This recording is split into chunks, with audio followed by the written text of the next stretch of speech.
Subscribe करंतु एबे हम चैनल को प्रेस करंतु बेल आइकन को जहा द्वारा लेटेस्ट वीडियो नोटिफिकेशन आपण माननकु सर्वप्रथमे मिल जिवो। नमस्कार बंधुगण आपण माननकु आम यूट्यूब चैनल को स्वागत।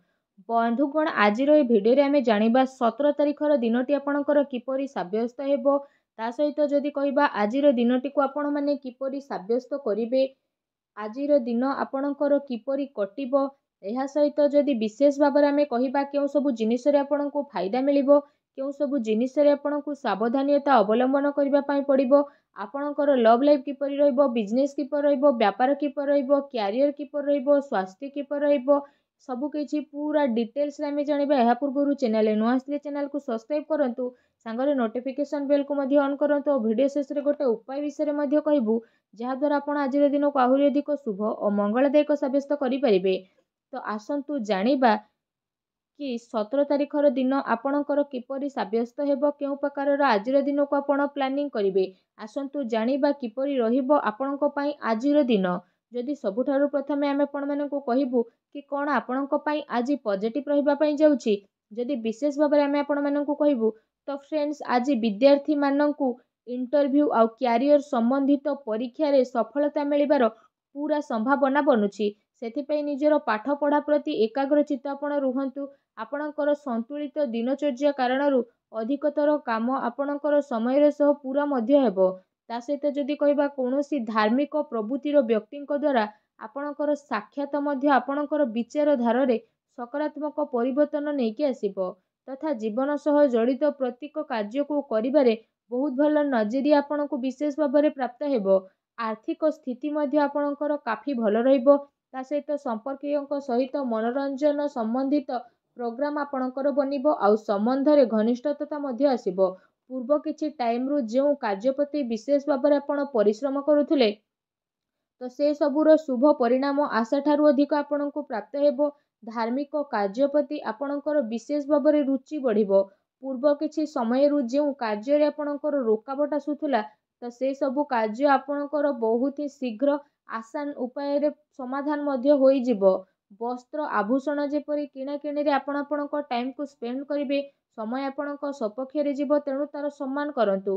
कोनोसी शुभ समाचार मिलिबा कारणरू घर परिवार रे खुशीर माहौल देखिबा को मिलिबो। आपणको परिश्रम द्वारा कोनोसी महत्वपूर्ण कार्य मध्य आपणकर संपन्न हेबो। आपणको योग्यता एवं क्षमता उपरे परिवार रो सदस्य माने गर्व अनुभव करिवे। कोनोसी अविश्वसनीय व्यक्तिंकर परामर्श आउ सहयोग आपणकर हजि जाइथिबा प्रतिष्ठा को पुणी थरे हासिल करिवो, जहा द्वारा आपणकर आत्मविश्वास रे वृद्धि हेबो। ता सहित घरे कोनोसी धार्मिक आयोजन मध्य आपणकर संपन्न हेबो। यह सहित ए दिन आपणक पई बहुत ही भल दिन सिद्ध हेबो। ए दिन आपणको नुआ नुआ सफलता मिलिबार विशेष भाबरे अनेक ही जोग बनु अछि।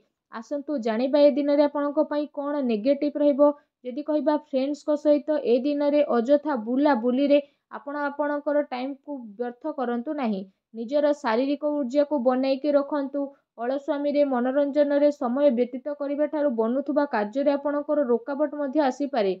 निजर महत्वपूर्ण दस्तावेज को संभाली के रखंतु। केही एहार भूल व्यवहार मध्य करि पारे।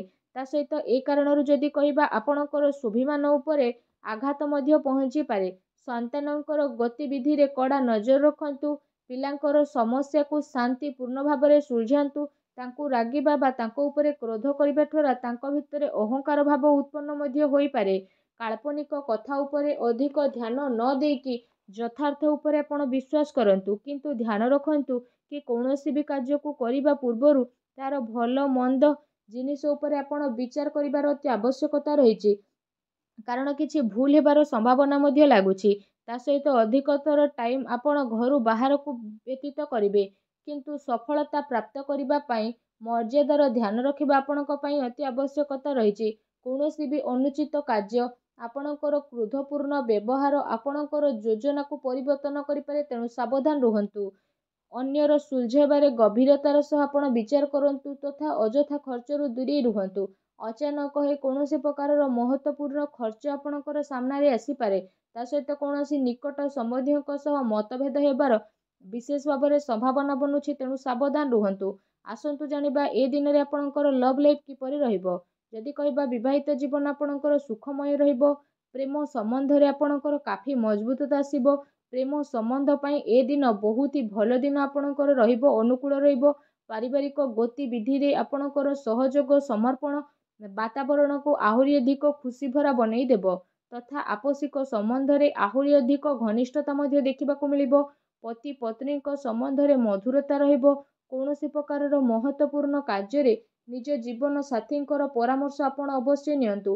ଏ ଦିନ ଆପଣଙ୍କର ପ୍ରେମ ସମ୍ବନ୍ଧକୁ ମଜବୁତ ବନେଇବା ପାଇଁ ବିଶେଷ ଭାବରେ ଗୋଟେ ବହୁତ ଭଲ ଦିନ ସାବ୍ୟସ୍ତ ହେବ। ତା ସହିତ ଯଦି କହିବା ବିଶେଷ ଭାବରେ ଏ ଦିନରେ ଆପଣଙ୍କର ବ୍ୟବସାୟ କ୍ୟାରିୟର କିପରି ରହିବ, ଯଦି କହିବା ଏ ଦିନରେ ଗ୍ରହଙ୍କ ସ୍ଥିତି ଆପଣଙ୍କ ସପକ୍ଷରେ ଯିବ, କିଛି ଭଲ କାର୍ଯ୍ୟ ଆପଣଙ୍କର ସଫଳ ହେବ ତଥା ଲାଭର ଉଚିତ ଅବସର ମଧ୍ୟ ଆପଣଙ୍କୁ ପ୍ରାପ୍ତ ହୋଇଯିବ। ଚାକିରି ପେଶା ବ୍ୟକ୍ତିମାନେ ନିଜର କାର୍ଯ୍ୟକୁ ବହୁତ ଅଧିକ ଧ୍ୟାନପୂର୍ବକ କରିବେ।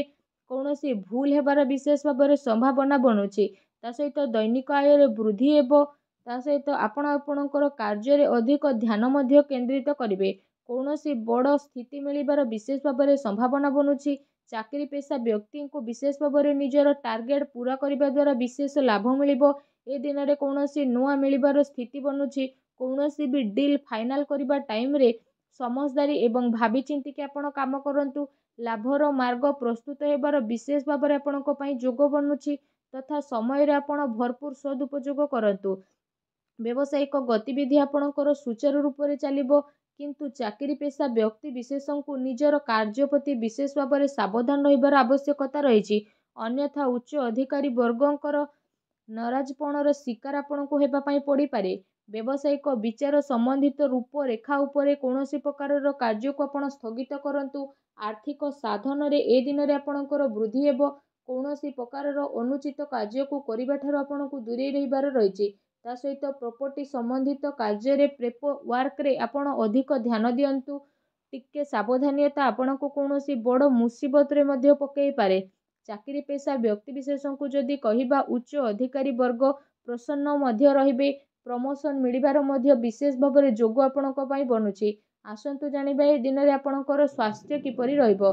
ଯଦି କହିବା ଆପଣ ଏ ଦିନରେ ବାହନ ଆଦି କିଣାକିଣି ଟାଇମରେ ଆଘାତ ଲାଗିବାର ବିଶେଷ ଭାବରେ ସମ୍ଭାବନା ବନୁଛି। ସେଥିପାଇଁ ଆପଣ ଅତ୍ୟଧିକ ସାବଧାନ ରୁହନ୍ତୁ। ଏମିତିରେ ଆପଣଙ୍କ ସ୍ୱାସ୍ଥ୍ୟ ବହୁତ ହି ଭଲ ରହିବ। ତା ସହିତ ନିଜ ସ୍ୱାସ୍ଥ୍ୟକୁ ଭଲ ରଖିବା ପାଇଁ ଆପଣ ପ୍ରତ୍ୟେକ ଦିନ ଯୋଗ କରନ୍ତୁ, ବ୍ୟାୟାମ କରନ୍ତୁ ଏବଂ ସୁସ୍ଥ ରୁହନ୍ତୁ। ଆସନ୍ତୁ ଜାଣିବା ଆପଣଙ୍କ ପାଇଁ କ'ଣ ବିଶେଷ ଉପାୟ ରହିଛି। ଯଦି କହିବା ଆପଣ ସ୍ନାନ ଆଦି ବିଶେଷ ଭାବରେ କରିସାରିବା ପରେ ଭଗବାନ ଶିବଙ୍କର ମନ୍ତ୍ର ଜପ କରନ୍ତୁ। ତା ସହିତ ବିଶେଷ ଭାବରେ ଘରେ ପୂଜା ପାଠ ଆଜି କରନ୍ତୁ। ଛୋଟ ପିଲାଙ୍କୁ କିଛି ନା କିଛି ଖାଇବାକୁ ଦିଅନ୍ତୁ, ଯାହାଦ୍ୱାରା ସବୁ ନକାରାତ୍ମକ ଶକ୍ତିର ବିନାଶ ହେବ, ଶୁଭ ଫଳ ପ୍ରାପ୍ତ ହେବ। ଭିଡ଼ିଓ କେମିତି ଲାଗିଲା କମେଣ୍ଟ କରିକି ଜଣାନ୍ତୁ। ଚ୍ୟାନେଲରେ ନୂଆ କରି ଆସିଥିଲେ ଚ୍ୟାନେଲକୁ ସବସ୍କ୍ରାଇବ କରନ୍ତୁ। ଧନ୍ୟବାଦ।